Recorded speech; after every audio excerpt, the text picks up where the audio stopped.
Well, that's just one thing. You said the kids were hanging on. Sometimes I could just scream. Baby, don't you do me wrong. I love you, darling.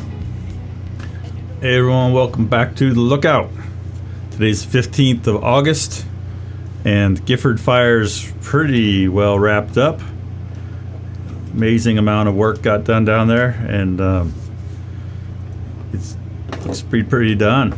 So I don't have a lot to report on that fire, but we did release a new episode today of our Lookout Danger in Plain Sight, episode 3. And so I'm going to talk about that a little bit. I'm going to show you guys first few minutes of our new episode, and show some little bonus features from our trip down there. And then we're going to hop out, and if you're still there, still interested, we'll look at some satellite imagery of the Gifford fire now that it's kind of done, and we'll look at the Laguna fire, which burned in kind of north central New Mexico last month, and look at the fire effects from that. Someone just mentioned that today, the Laguna fire, so I thought I'd take a look at it and maybe cover it a little more as we move forward. Anyway, though, let's talk about the Lookout in Plain Sight. Danger in plain sight. Why do we call it that? Well,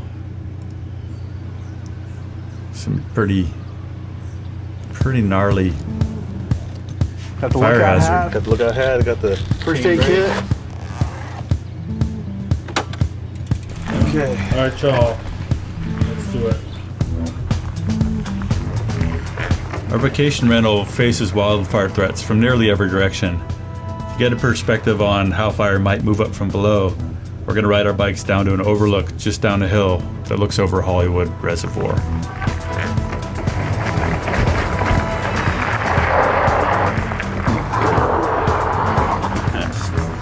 Event and bikes. This is Tim Chavez, Denny O'Neill, and I. Love you. And This is old brush. we're right below our vacation rental here. Some of it's 15, 20 foot tall. That's every bit of 60, 70, 80 years old. Like this material here, because it's so dry here, stuff never decays. It just doesn't rot. And so at some point you've got more dead material in a bush than green material, That stuff's probably skeletons from the last fire that was here. right? Like 80 years ago. Yep. You have. So I'm out here with Denny O'Neill and Tim Chavez. This is the third episode of a 5-part series, and we just we released it a week ago. First 2 episodes. In the first 2 episodes, we ride our bikes to Altadena from Hollywood. We stayed in this funky old house in Hollywood Hills, kind of right below the Hollywood sign. And this is kind of the neighborhood. The place we're staying is kind of just up the hill behind us.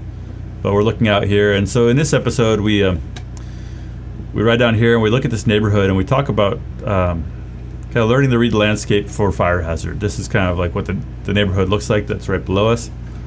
And we're looking down on it, and Tim and Danny are talking about kind of what they know about what they're seeing. So this is Tim Chavez. If you watched the first couple episodes, you've already met Tim, but Tim's one of my mentors and a good friend who just retired from CAL FIRE. He's had like 45 fire seasons of experience, and he's kind of one of the most respected fire behavior analysts in California and definitely in CAL FIRE. He's kind of helped build CAL FIRE's entire fire behavior analyst program. And so I thought it'd be great to go out just with Tim and Danny. Denny O'Neill retired from the CAL FIRE San Luis Obispo unit. And here we're talking about just the different types of vegetation and how flammable they can be and how they drove the recent fires. And Danny, what he brings to this particular episode is that Danny was the state chief for home hardening for CAL FIRE, and basically became an expert in how houses catch on fire and how landscaping and other things in your yard can bear fire right into your house. And so in this episode, Danny and Tim and I, we kind of look at the big picture of this neighborhood. We make some kind of comments about what we're seeing here regarding like what is bad about it, and then Danny talks about some places that he's done projects to kind of at a community scale to kind of reduce these hazards.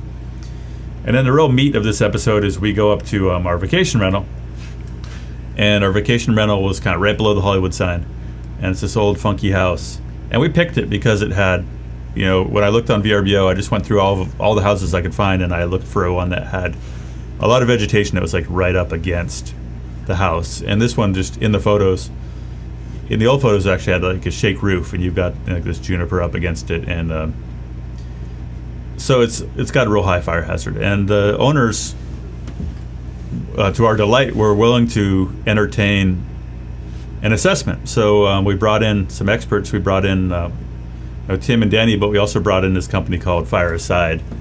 And Fireside has an app that they use for fire departments to do inspections and for fire safe councils and the like. And so we did a full inspection of the house here with Jason Brooks. And So far since you've walked in. Do a few things to make it more fire resilient. Yeah. We provide software that's used by the fire departments and the fire agencies. It really helps them engage their residents and understand what each property needs to do to make that home resilient to wildfire. I think most homeowners really want to do the right thing, and they really do. so these are all, we're looking at the actual report they generated, and it just highlights all the different things that a homeowner could do to, like, okay, fix these rotten boards, fix the, get rid of this tree that's right up against the house that's full of leaves. So that's what this whole episode 3 is about, is just walking around a house that's, not atypical, and identifying all the things that the homeowner could do here to kind of improve the resilience of this property in the face of fire. And Fireside was one of our sponsors for this program, so that was kind of part of the sponsorship, was that they would come out and we'd make a video about their product. So it's a good product, and I've been stoked with the lookout that I found sponsors that, like, I don't feel like I'm selling snake oil. I feel like people that get it. And in this whole series, we intercut a lot of amazing footage from Michael Steinberg, who's a local Chico guy, who was down there during the fire. We want to talk about how landscaping catches your house on fire, and here is stuff that Michael shot in the Palisades fire that illustrates exactly what we're talking about in this episode, about how decorative trellis or other wood stuff, a wood fence attached to your house. This is the reality of how embers behave during an urban conflagration with the Santa Ana wind. And a lot of what we're talking about with making your home resilient is like figuring out where embers would land, and like making sure there's nothing dry there, that like dry leaves or palm tree with a bunch of fronds or something that can catch on fire and catch those embers. Little things like this, wood mulch, an ember flies in there, it starts a fire, and there's no firefighters around. It might burn your house down 2 days later. So that's this episode.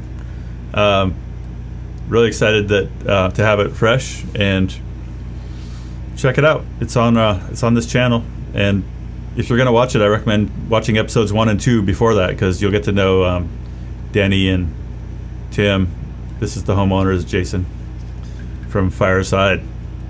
So, on that note, I just want to kind of go through. I was just kind of going through some of my B-roll from the series, and I thought it'd be an interesting time to just talk a little bit about things we saw in LA.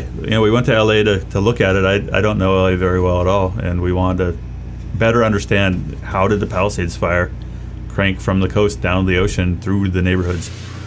And so this is a neighborhood just like right outside, just west of, actually just a little east of where the fire came down, Palisades. And what we spent a lot of time looking at down there is just that, like, these hedges, we've already talked about this some, are just full of dead material. This hedge has been here for a long time, and a lot of it is just like normal brush, stuff dies, and so if you stick your head inside this hedge, there's a ton of dead material there, and a lot of things that are evergreen vegetation tend to burn. So you got flammable cypress trees here, you got flammable hedge. At least the house is built with somewhat fire-resistant construction, but that didn't save. So many houses in Palisades burned that were largely, you'd look at them and you'd think like, oh, that's fire-safe construction. It's stucco. It's got a fire-resistant roof.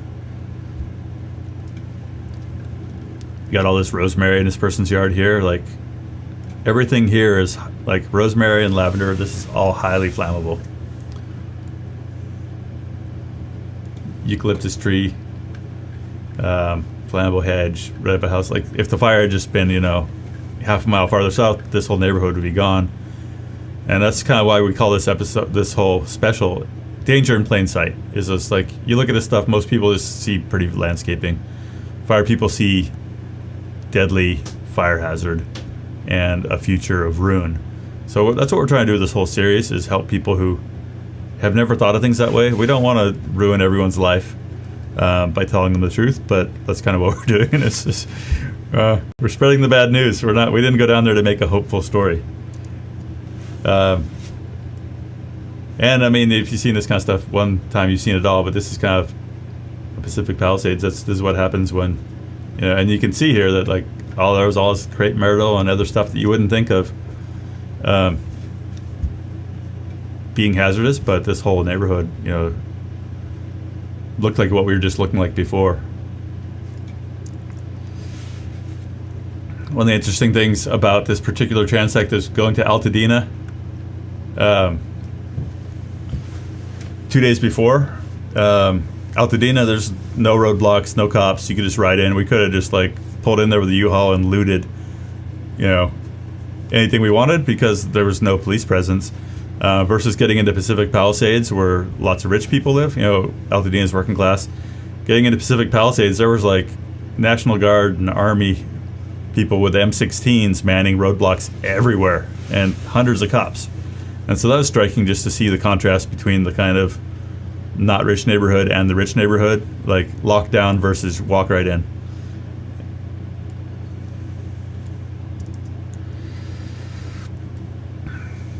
We didn't ride a lot on the streets, but there was times that we kind of connected the dots between bike paths and stuff. And then just another kind of interesting thing about LA is just that there's a lot of bike infrastructure. It's built along canals. It's built, it's snuck through after they developed the whole thing for cars. But you can really get around the city pretty well. And there's a lot of people on electric scooters and other stuff. And even in these areas that are like 100% urban, you still see stuff that could carry a fire through there. This is just kind of taking a break out of the sun, and this is my jolly crew. Turns out Chavez is like some crazy badass guy that rides his bike up like to the top of Mount Baldy for fun. When he's got a day to spare, he's like, oh yeah, good day, I go out and climb 5,000 feet. I had no idea he was such an animal, but this is our crew. We're just kind of trying to kind of reconnoiter and connect with our support truck. And then this is just kind of the some of the country we're talking about in this particular episode. Episode 3 that hit today. And we ride our bikes down and look kind of on its overlook over this neighborhood here above Hollywood Reservoir. And we stayed right up in here. So it's just kind of giving you an idea of kind of, we got around a lot on these bikes. We kind of covered a lot of ground in that 5 days, from Altadena to Laotian and over to Palisades. So the next 2 episodes, today's episode's about Hollywood. The next 2 episodes are about Palisades fire over here and how it pretty much, in this imagery you can see how it's all been cleaned up. But we kind of go up to the origin and look at how it's spread. And yeah, it's the LA tour. So we're excited. We're trying to get more people to watch it because we get 10,000 people watch the live stream, and we've had that video up the LA video has been up for a week, and we want more people to watch those. Yeah, we were riding e-bikes, and man, that was nice because I didn't really have any idea that like if you're down here in LA, it's like 300, 400 foot elevation here, and where we were staying was like over 1,000. So you climb like 500 or 600 feet from the bottom of the hill in Hollywood up to where we're staying here, and it was steep. We wouldn't have been able to do this on normal bikes. Maybe Tim would have, but the rest of us would have died. So yeah, pretty amazing. E-bikes are freaking outrageous.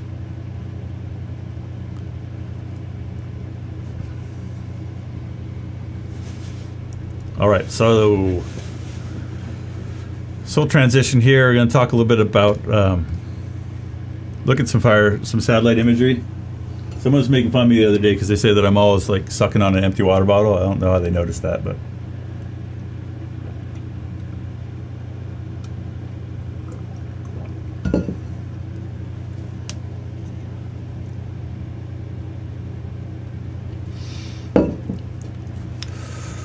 All right, so last couple of days we've had satellites go over the Gifford fire, and so I thought we'd fly over and check out some of that. It's interesting in its own way.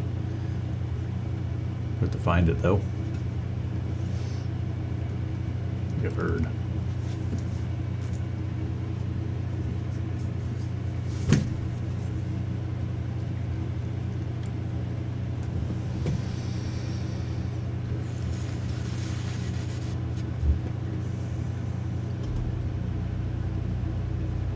Where's it at? Here we go.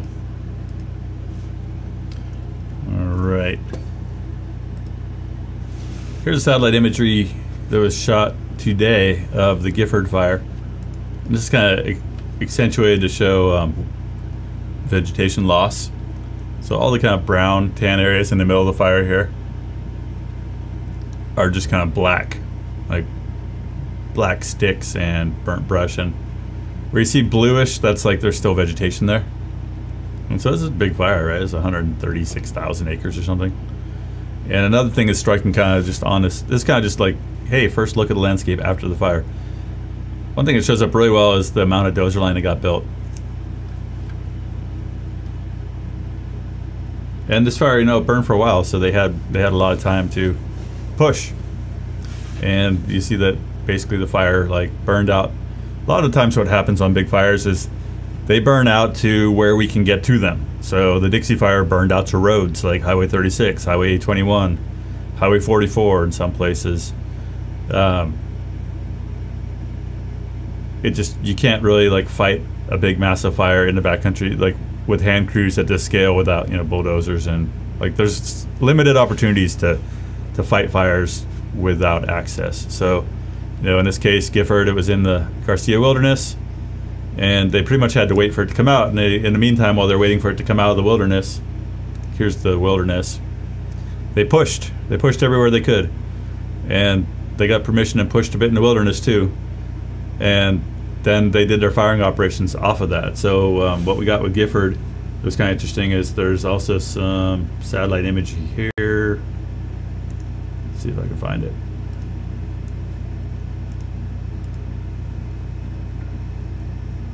Had an image that was caught kind of midstream the other day when they were firing. Not sure where that went.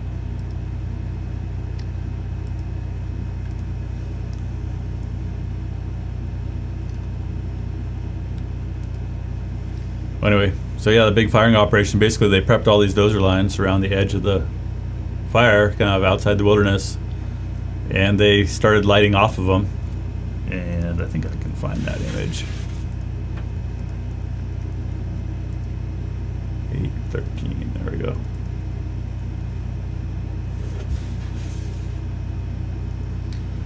Just gotta wait for this one to load up because it's a new one.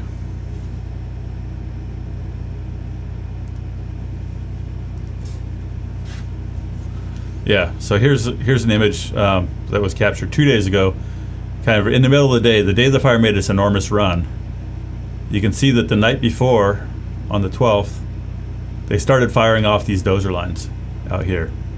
And by noon, they did start doing that around 10 or 11 after sunset on the 11th, and by noon on the 13th, they started firing on the 12th. Sorry. And they were trying to kind of keep up with the main body of the fire that was burning out here in the wilderness. And so this is High Mountain Road over here, and dozer lines in that kind of vicinity. And they pushed all this during the preceding days, then they lit it, and they let the fire back down off their firing. They used hell torches, they used hand, drip torches along the roads. And so at noon you could see that they had pretty much kept pace with the fire spread. And then there's a spot here where pretty much this the road goes mid-slope, and they hadn't fired that. So I still don't know. I'd love to hear from someone who knows if the plan was to try to hold it up on the road and it slopped over and they caught it in this contingency mitt, or if the plan was just to let it run up and catch it at the top of the hill. I think my guess was that they were hoping it wouldn't go up the hill, because I think if that would have been the original plan, I would have thought that they would have gone ahead and fired these lines on High Mountain Road. But as it was, it worked out either way. I don't I'll be stoked to hear, if someone can call me up and say like what the sequence was there. But basically, they held it and then it ran up to the top of this high mountain road. And so this is what it looks like today. Fire's fairly done. Like that big run it made, it basically stayed within the dozer lines all the way around the top of High Mountain Road. And there's a little bit of slop over the road here between where Pozo goes over to High Mountain Road. Pozo's kind of like right out here. So there's a little slop over that day that the big blow up happened, and they picked that up that first night. But that's kind of your first look at the Gifford fire and how they caught it. As far as severity goes, we talk a lot about like wanting low and moderate severity for ecological reasons, especially in timber. But that's not really how brush works. And so like, as far as like the ecological effects of this burn, chaparral burns super hot. And so if you see a whole area that's like just black sticks after a fire, it's not, in chaparral, that doesn't mean that it's destroyed or that the fire was hotter than it should have been. Chaparral is adapted to burn super hot. So, in that program we're doing on LA, we got a bunch of photos in the Palisades fire, 5 months after it, and it's beautiful. There's like, knee-high brush sprouts and flowers everywhere. And so this landscape here is not at all destroyed. Like this landscape here is rejuvenated. Like it hadn't burned for 100 years, and it needed to burn. It probably could have burned 50 years ago, but we kept putting all the fires out. So that's kind of the Gifford. Like it's gonna be gorgeous out there. Come next spring. And this is just kind of the rest of that infrared image. You can see that they were lighting a bunch of this stuff on fire on purpose during the day on the 13th. Because that was their whole goal, was like, hey, by the end of this day, we want this whole thing to burn out. And they accomplished that. And it's pretty freaking brilliant. Like I said, kind of during the broadcast leading up to that, it was not a sure bet that it was gonna that they're gonna hold on to it. And they put a huge amount of heat energy into the atmosphere there on the 13th, and they held on to it. And people learned a lot, I'm sure, who were there. But pretty awesome tactical success on Gifford, I gotta say, in my opinion. All right, so we're gonna fly out to New Mexico now and look at the Laguna fire. I saw I get all this chatter. This time of year I have to browse through Facebook for hours, and it's painful. Facebook is painful. But what we're looking at here is that this fire, Laguna fire, some of it burned in wilderness, some of it burned outside of wilderness. And the fire outline itself is in red. It's burned in July. And so we're in New Mexico. This is like Los Alamos down here, Santa Fe, Albuquerque's down below. There's Albuquerque, Santa Fe. Taos is up here. So northern New Mexico. So I'm covering this because I saw some Facebook posts about how some ranchers' cows got burned up, and then I don't know if this fire was managed for resource benefit or not, but as far as kind of the ecological effects, we can see that you get kind of a lot of the mosaic we're talking about here, with a lot of green trees still alive here. There's a pretty big area here of high severity that was forested before.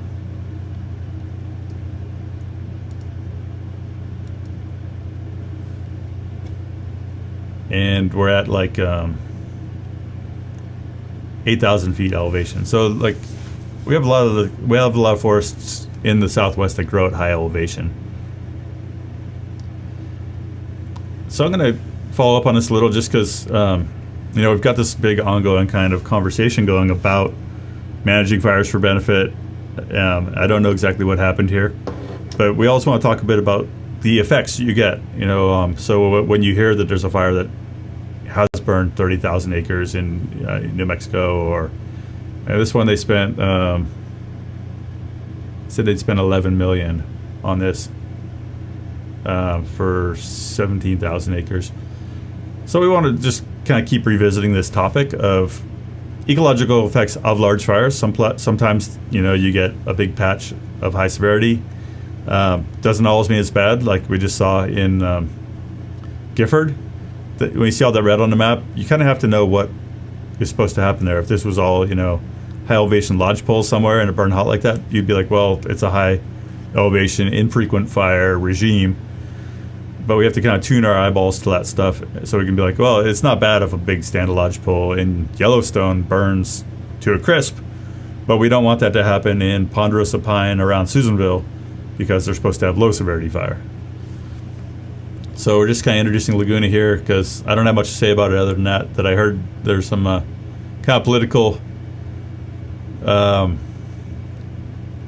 stuff people are saying about it, and I kind of want to like check it out. Like we'll go there, and as you know, on the lookout, we work our way into things. We take our time, and so I'm introducing the Laguna Fire in New Mexico. We'll do some more reading up on it. We'll maybe try to get some guests to talk about what's happening out there.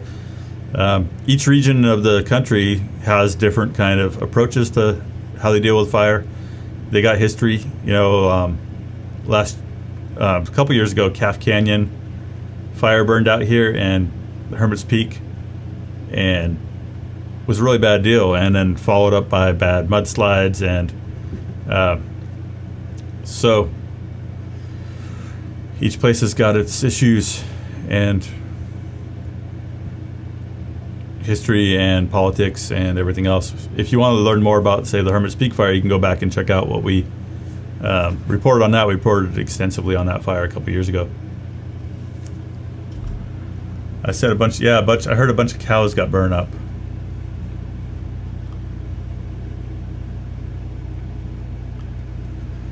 Anyway, what else are we going to talk about here? That's about it. I just it's kind of busy today working on the LA stuff. We want you guys to check it out. So check out our website. I'll pull up the lookout here.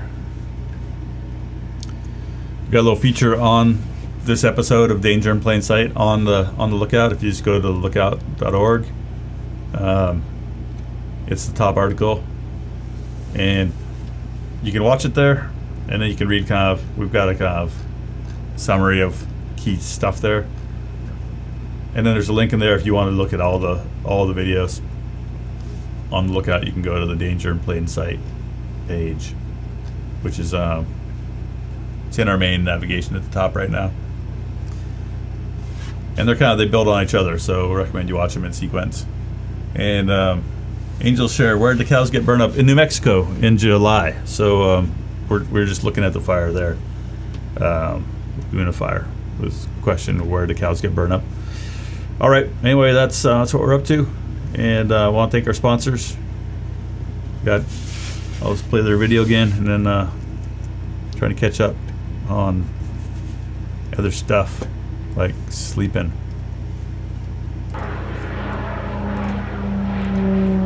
Thanks, everyone. Don't want nothing, and it looks like that's what I'm gonna get. Sometimes I feel I need something. Taking my time and to ever forget about everything. Too much things running around in my brain, so come on, sweetness. Won't you have to ease the pain? Oh, love me, baby.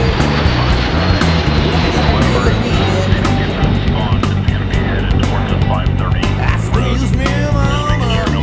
Then catch the I guess I do want something, but I can't seem to find it yet. Sometimes I feel like I'm nothing. You say I'm nothing you could ever forget. Well, that's just one thing. You said the